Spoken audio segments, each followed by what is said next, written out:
progress can only be made in reality.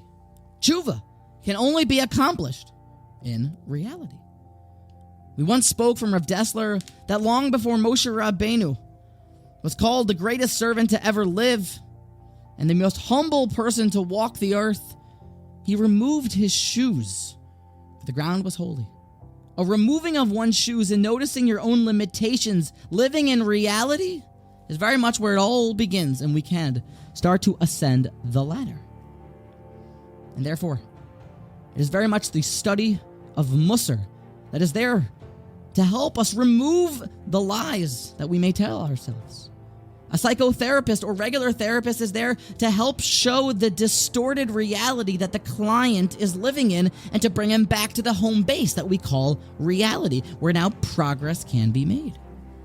And at a time right before Rosh Hashanah, in the month of Elul, when a cheshbon hanefesh, an accounting of one's actions, is vital, it's very hard to do. We have a big problem because we can't always look at ourselves with an honest eye, in HD. It's a very blurry screen.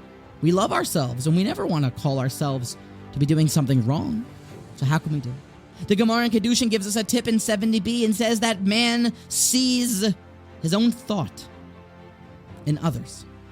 This is what scientists and contemporary wisdom calls projection, in which it's a mental process that people will attribute to others what is in their own mind. Remarkable. You see things that are really happening in you on someone else. In its most benign and mature form, it actually is the basis of empathy, to be able to relate to somebody else's struggles and triumphs.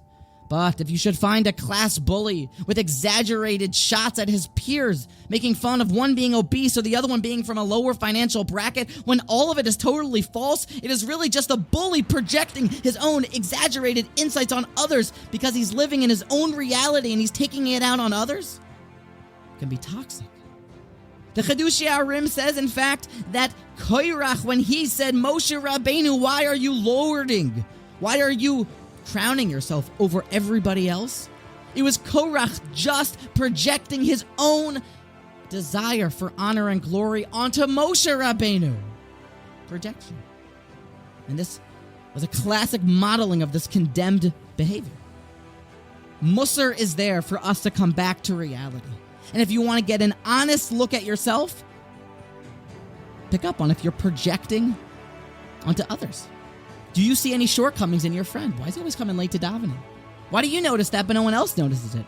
Maybe you're just seeing something from your own mind, something that's really going on inside.